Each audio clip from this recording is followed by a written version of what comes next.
31, verses 1 through 7.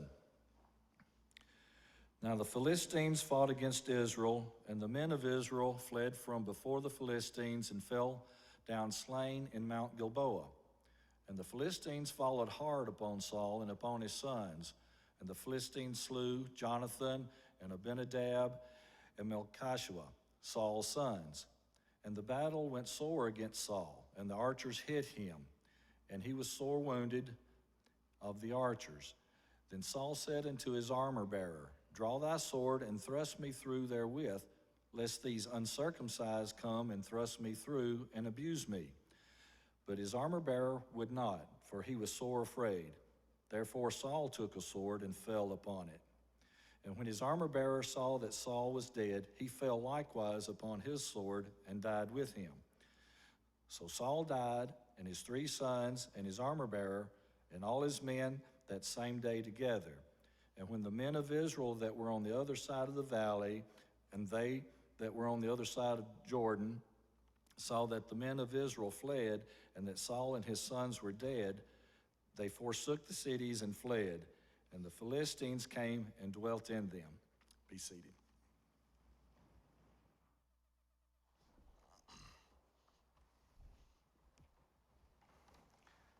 Glad we have another opportunity tonight to study the Word of God together. We appreciate you here. Many members and some guests have come our way as well. Let's have a great summer. It'll be kind of what we make it, won't it? Let's choose to make it a great one. Let's adapt to changes and challenges that we may face, either individually as a congregation. I want to encourage all of us to be active in classes through the summer, Sunday morning, Wednesday night. Some of you are finding classes. You haven't been to one, or at least on a regular basis, but participating. Hearing good things about the ladies' class, not in there obviously. I'm enjoying teaching the men's class. Auditorium is another good option on Wednesdays, but let's be encouraging to one another. Let's have a great summer together. One thing tomorrow night I'll remind you of, it's on the announcement sheet, is the home improvement Bible study. That'll be at our house at about 6:30, studying through James chapter 3. Let me or Sandra know if you're planning on coming, if you hadn't let us know about that yet. Looking forward to that. We're continuing a series, Matters of Life and Death. That reading fit that context. We've already talked about Saul and his sons, actually, and his death, his suicide on a previous lesson there. So we're not going to use that kind of as a launching place, but it just kind of fits the context there. Let's look closely at kind of where we've been, where we're going in the next few weeks. This will be extended past May for some obvious reasons, but we talked about the rich man and Lazarus and capital punishment.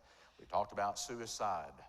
Tonight we're looking kind of at abortion and euthanasia, kind of two opposite ends of the spectrum there. And we'll get into judgment as well. And we talked about a culture of death. So these are things that are serious. They are a nature that doesn't necessarily leave you smiling or happy, laughing maybe, but things that we need to be aware of that especially affect us certainly in our society.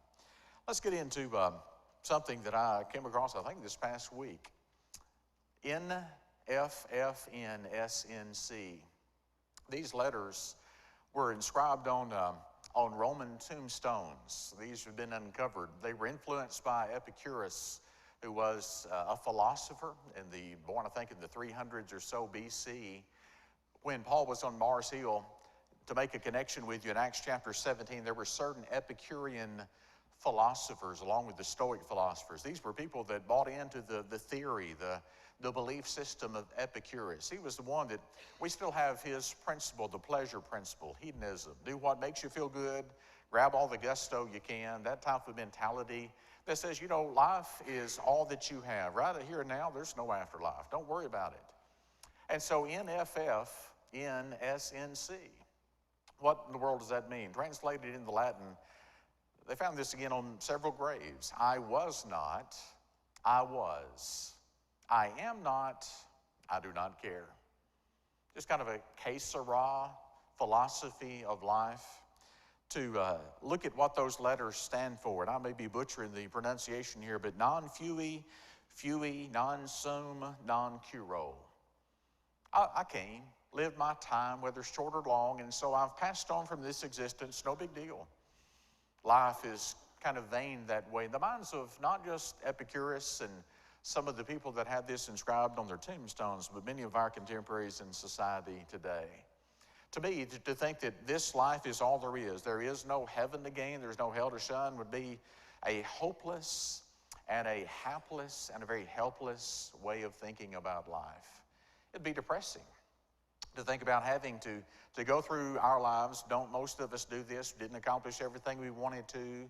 Saw maybe more hardship and heartache than we ever did success and joy. And so you get to the very end, for most people, there's a decrease in your freedoms and in your enjoyments. And so you kind of pass away thinking, did it really count for anything?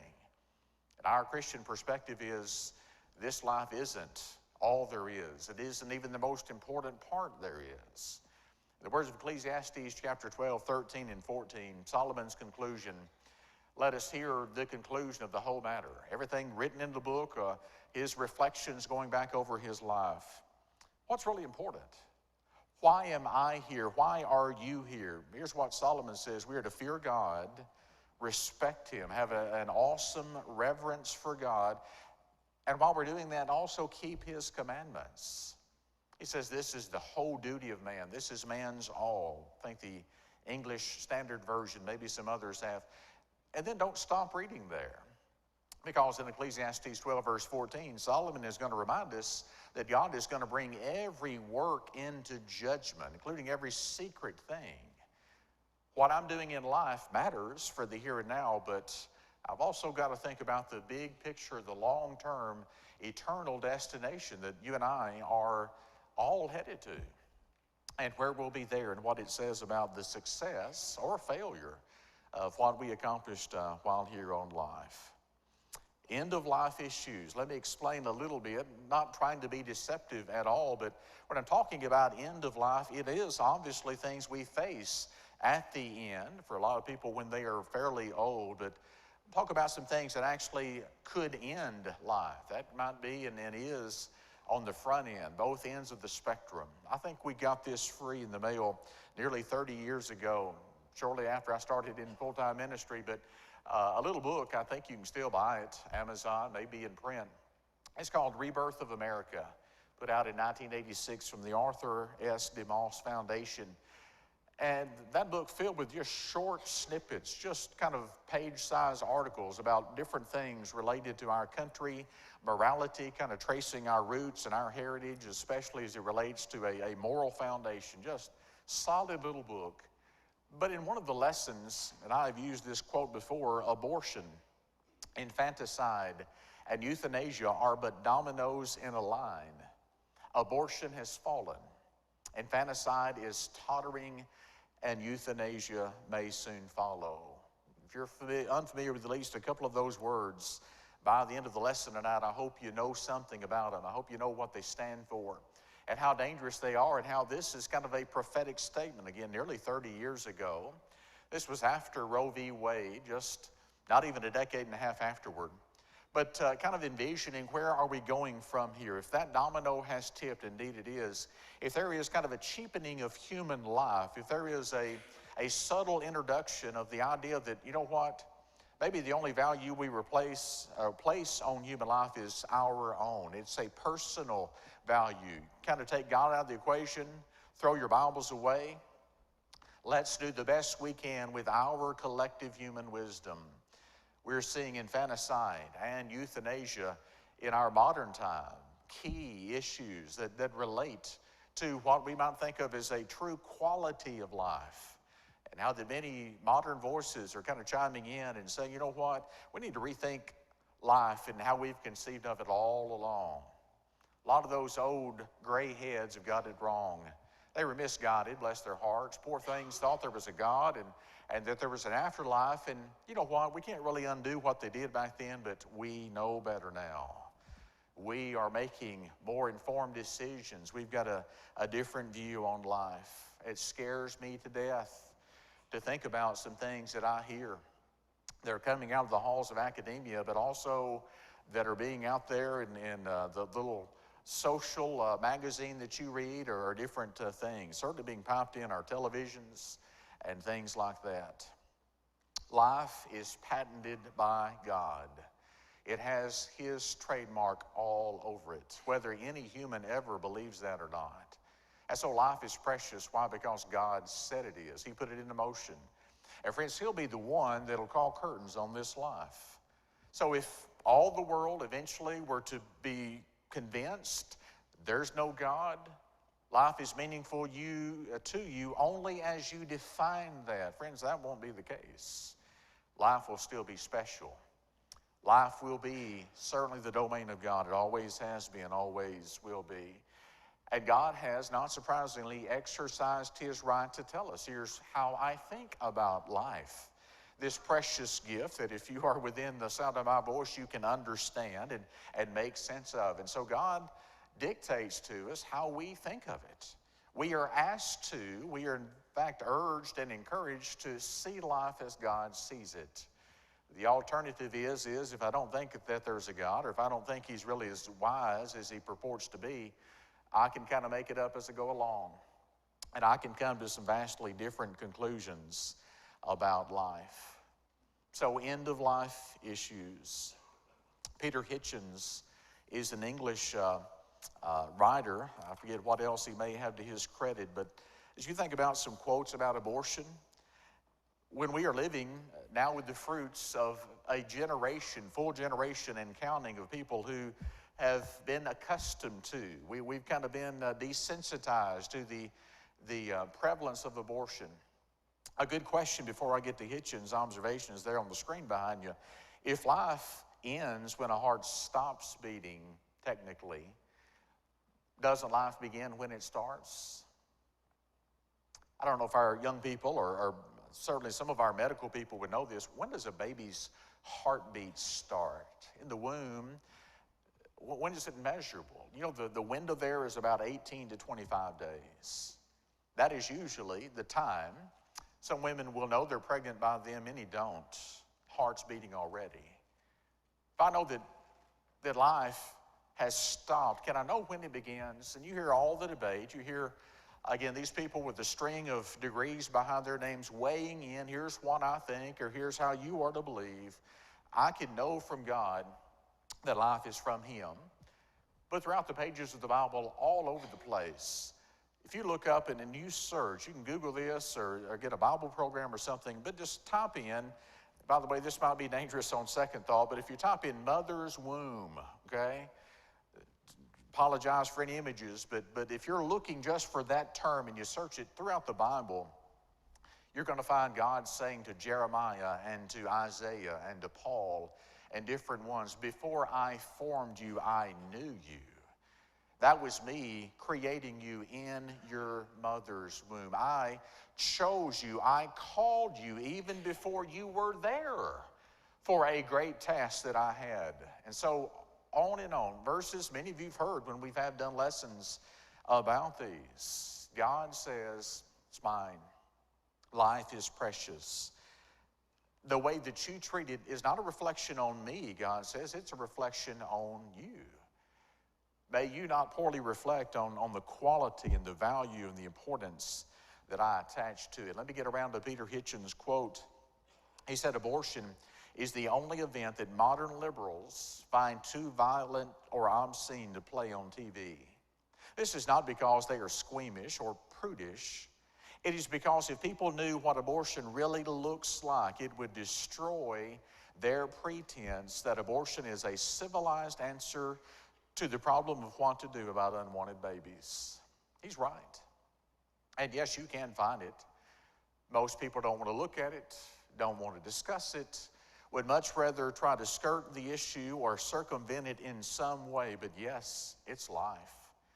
I've read about people in starting a career, at least starting in the education process, and having as part of that training early in their schools, their schooling in medical different disciplines, having to witness an abortion.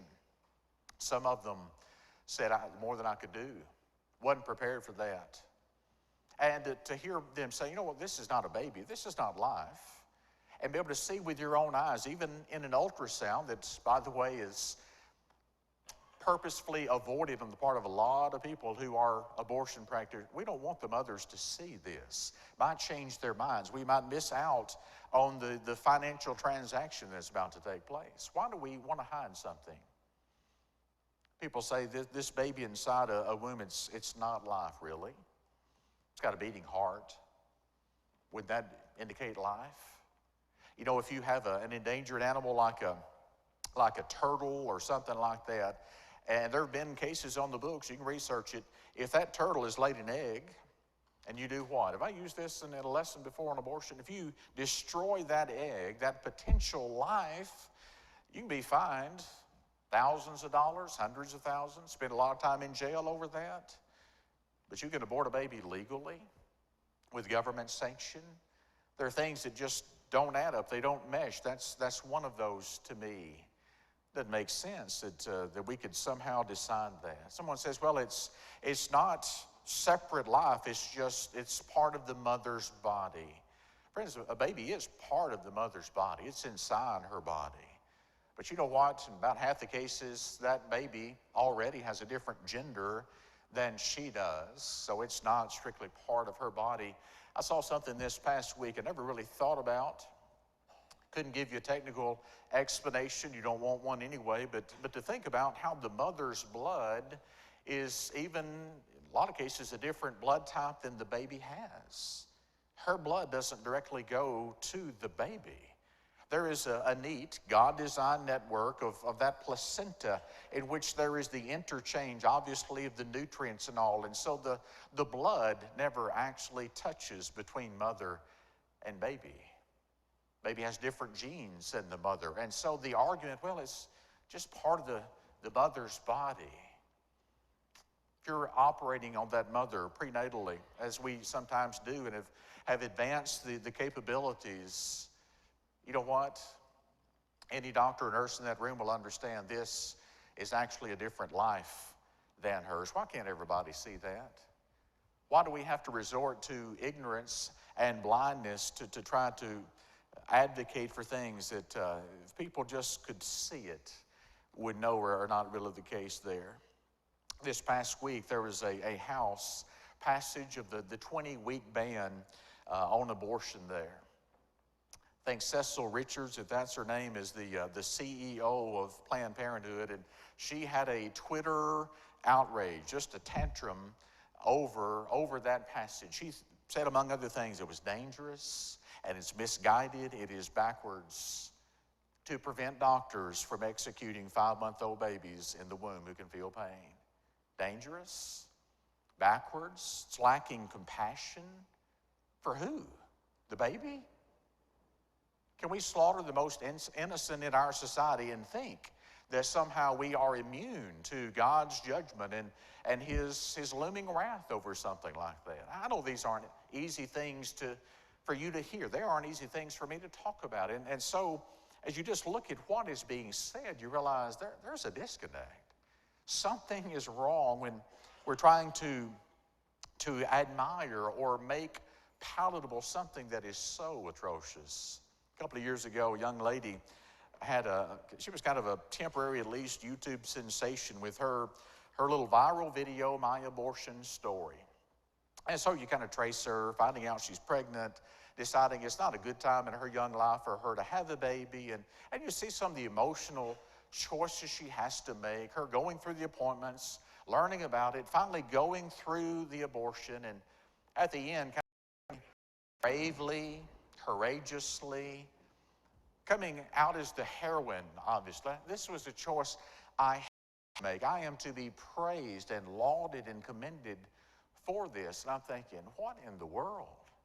And to think that some people will actually see that and think, well, yes, that's the answer. That's the solution that our young ladies need to think of first when they might be in a similar situation to that. There's so many ways we could go with that.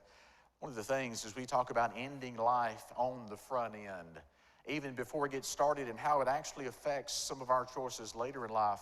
When you research the originator of Planned Parenthood, Margaret Sanger, and you see what she was about, you know what, that's kind of a suppressed information too, but it's out there if you want to see it. Her basic approach was, you know what, we don't want blacks reproducing. We don't want poor people having a lot of babies. And so this was kind of a means of making sure the Caucasian race was firmly established. That is a blight on the part of those who know that background that kind of say, you know what, that's not us now. That's not why we're doing it. But that is something, again, that is behind at least the initial push for things like that. Matt Walsh in a blog talks about how that as we think about abortion claiming the lives of over 3,000 a day just in America alone, this is an atrocity on a scale unmatched by ISIS. The terrorists aren't doing anything like what we're doing legally to ourselves at all. This is definitely on the part of a whole-scale society push to have our taxpayer money funding things like this. It's unthinkable. If anything lacks compassion, it is those that look at life, or at least what should be estimated or understood, and say, you know what, this one really doesn't count as much as the other one does. Can I talk to you a moment about infanticide? Let me define that word if you haven't heard it, not to insult anyone's intelligence at all, but if you look and you see the word infant, and anytime you see the C-I-D-E on the end of a word, usually it has to do with death. That's homicide and suicide and fratricide and things like that. And so it's baby death. It's sad when children die through accidents, through diseases. They can pass away, along with people of any age, from any number of different things. In fact, some of the very same things that older people die from. But when we're talking about infanticide, we're talking about something different, and it's the willful taking of the life of these innocents there. Brad Harrop had I think, magazine article a couple of years ago, 3 I guess, talking about a February 23rd article in the Journal of Medical Ethics. Listen to this intriguing title: After Birth Abortion, Why Should the Baby Live? And understand that after birth is not talking about the afterbirth, not the placenta. It's after birth, killing a baby after it lives. Isn't it something how that a lot of people look at a baby and they look at the afterbirth as basically the same thing? No fundamental difference, just all part of the woman's body there. And so the authors argued that what we call afterbirth abortion, killing a newborn, should be permissible in all cases abortion is, including cases where the newborn is not disabled. You think that's crazy. Are you saying that there are people pushing for a baby who's already being born, and then parents or some outside agency having the right to come in and say, this one's not going to live anymore? Yeah. In Britain, mother with a disabled child, not in a life-threatening situation, decide, you know what, it's not worth it anymore. I don't want this child. Pushed for the termination. In fact, would you believe the method of execution was to be starvation, humane, to let a child die, being refused food. We wouldn't do that to an animal. If you did that to a dog or a horse or some other pet, you would be hauled before the Humane Society. And yet we can do inhumane things to a child. I'm not saying everybody's for that. I'm not saying that's where we're going to be in a universal sense at all, but there are actually people advocating that since we've decided now, understand what I mean by we, that you can abort a baby nearly up to, in fact, within some states, all the way moments before birth. If you choose, you can do that. Then why in the world would you not take it a step further and say, well, if it could be aborted a minute before, why not a minute after? And by the way, we get to choose whether that child, there's even a reluctance to refer to it as a person yet, a human. We get to choose whether there is a value in that life or whether they are viable. Oh yes, I know they're breathing and the heart's beating, nothing wrong physically, but I just don't think they are at a point in which they can make a determination on whether they want to live or not. That is the dangerous society that we have some very leading minds trying to steer us toward in the world today. Wish it weren't that way. wish we had more decency about us and respect for human life, but these are some of the fringes we're getting to. I want to talk about the last slide there. My monitor is out here, so I wasn't sure if the lightning got that or not, but we talk about euthanasia. Let me share with you some things about it. I was going to refuse the sad joke about the preacher asked about speaking on euthanasia, and he says, I'm not going to do it. And the elder said, why aren't you going to speak on it? We want you to. I'm not speaking on euthanasia. We got plenty of youth in our own country that we need to be talking about. Just let them over there alone. But euthanasia is a word. Go ahead and groan. Yeah, get it out. EU is good. Thanatos, death. Euthanasia is a word referring to good death. Nothing wrong with that. Do you want a good death? I do. I don't know what that means. I'm not advocating for it soon, you understand, but yes, I want to die in a respectable way, hopefully a pain-free way. For a lot of people, there's a concern as you get older about when and how you'll die and all those things. Active euthanasia, to kind of understand that there are several different levels underneath here, is a choice. I want to end my life, and we'll get into some of those in a moment, kind of breakdowns there. Passive is knowing that I'm going to die and letting nature take its course. As you'll see in a moment, there's some choices that face us on a regular basis as a congregation involving our loved ones, some of involving us that we think about. Voluntary euthanasia would be a person saying, this is my choice. I'm doing this on my own, not forced, coerced at all, but the mandatory is when some segment of society, maybe the state, some official determines, you know what? You've lived long enough. You need to make the way for someone else in this world. In our concern about overpopulation, which I think is pretty misguided, a lot of people are deciding we're going to marshal our wisdom and decide what the quota is. All euthanasia, in other words, is not the same euthanasia. Let's talk about some situations that we might find ourselves in. So, suppose that someone this week is in a coma. They've not had any indications or left any information about what should be done with them in a sense like that. Maybe they're simply just critical, kind of touch and go, not sure which direction it's going to go. What choices do you have at that point? Let me give you some extremes. One is, I want you to keep me alive at all costs. If I'm on a heart-lung machine, dialysis, whatever it takes, artificially, without any effort on my part, I want you to do that and to do that for as long as you can. In the minds of some people, I think that's almost the choice that in their minds feels like, I'm respecting life. I'm alive. God wants me to be alive. Go all the way to the other side of the pendulum that says, you know what? Very easily pull the plug. In fact, if my temperature gets over 100 degrees, that might be an indication I'm feverish and septic and all that. So just end my life almost at the first sign of something going wrong there. And all across the spectrum in the middle, you've got different ways of thinking about that. What about comfort measures? If I've got a loved one that is approaching death, maybe they have cancer or some disease, can I even take a pain reliever?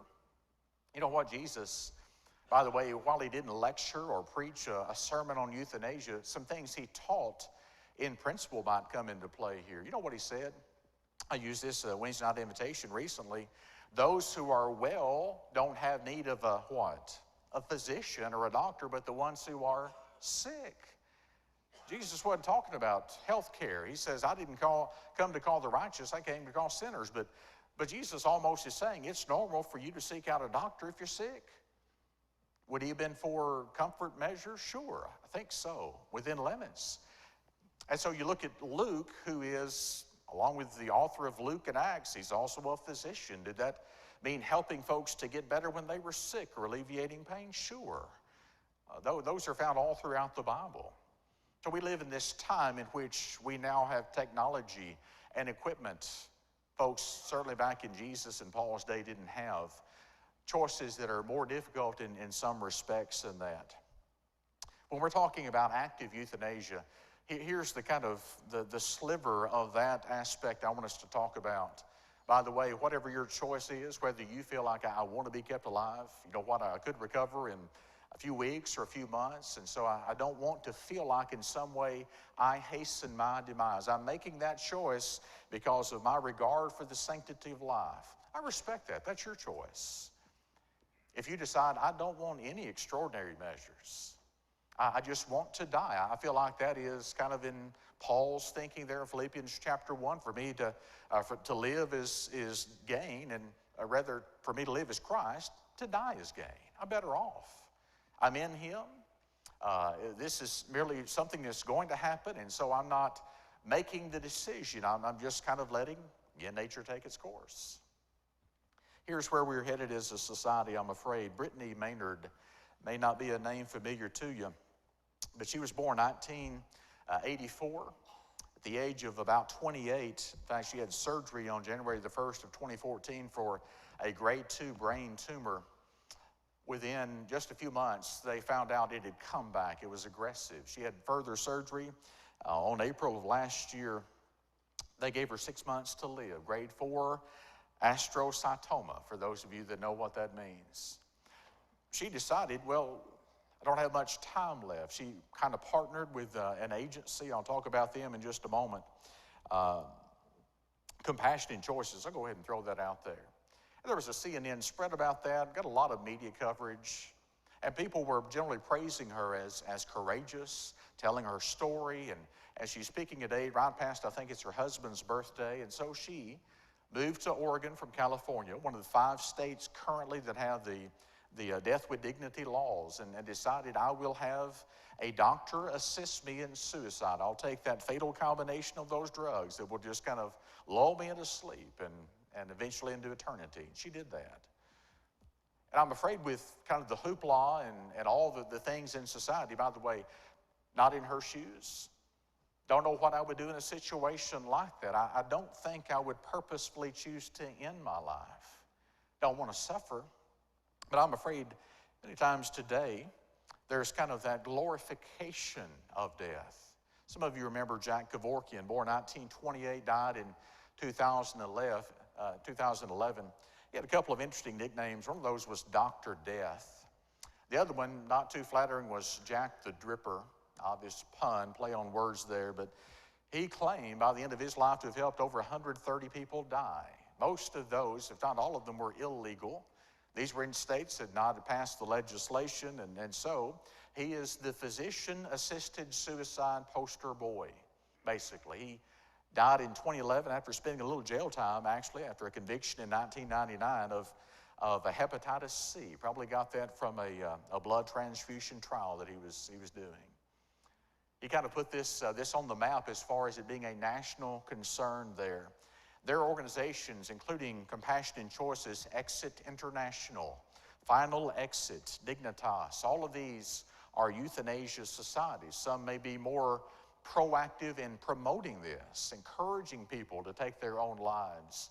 Many of them are operating from a standpoint, here's what I want you to hear, operating from a basis, not that there is a life from God that is precious, but basically life is how you define it. If you want to believe in God, fine, we're not going to talk you out of that, but if you don't believe in God, it's all right too. The main thing is you decide when you want to leave this world. A lot of people are taking advantage who are terminally ill. I found an article recently from Brussels about 1 in 20 people now, after 2002, passing a national statute that basically says it's fine, anybody. 1 in 20 are ending their life actively through euthanasia. Some of those terminal, some of them that have just decided, you know what, the joy is gone, don't like it anymore. I've had losses, a lot of hardship. I'm just tired. That may happen when they're 30. It may be a 48-year-old, it may be a 76-year-old, but basically here is the feeling, a sentiment that says, when I'm tired of life, I'm checking out. And I have the support of the laws of the land and physicians that are at the ready to assist me in doing that very thing. That type of thinking is what I'm concerned about, that robs life, God's gift to us, of meaning and even joy and purpose. A lot of people that would just kind of decide maybe in their mid-30s, you know what, a lot of pressure's on me, a lot of stresses, I don't like this, I can't handle this. If they choose at that time to do it, who knows, but what the next week or month or year, things might have got a lot better for them. What they've done is basically made a decision that now renders that in the hands of God. What are you going to do, Lord?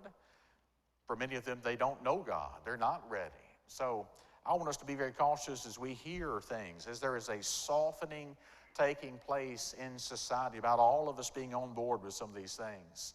Many times it's very different than how it's pictured. There is, again, almost a romantic aura attaching the thinking and the words here about euthanasia in the world today. There's a lot more I had. I knew I wouldn't have time to cover all of this. I appreciate your patience. I hope something I've shared has either enlightened you, informed you, or hopefully made you appreciate life and want to be an advocate for a true respect for every aspect, the mental, the physical, the social, above all, the spiritual dimension God has placed within each one of us. Ecclesiastes, where we kind of started with Solomon, also has that interesting observation in chapter 3 that God has put eternity into our hearts. God has put eternity into our hearts. Not sure everything Solomon had to indicate about that. I think I know what he means.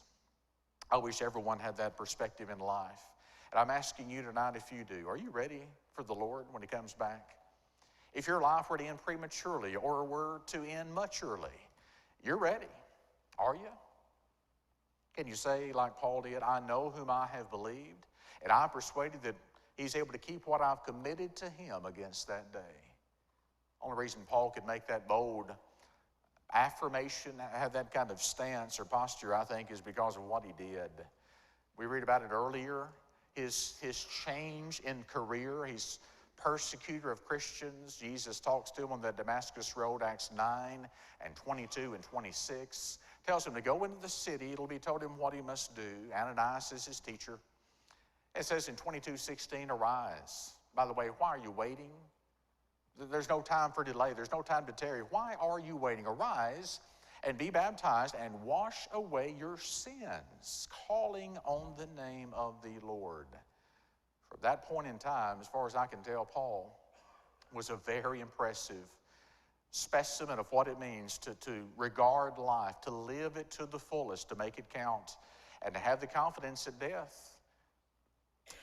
I know where I'll be. I know whom I've believed, and I know the promises he's given to you. I want you to claim every one of God's precious gifts, his salvation, holiness, joy, purpose in life, and your eternal destiny, first and foremost. If there are doubts about that, if you haven't fully obeyed the gospel, if you are not at this point a New Testament Christian, my question, like Ananias to Saul, is why are you waiting? Don't wait any longer. Make the right choice while together we stand and sing this song.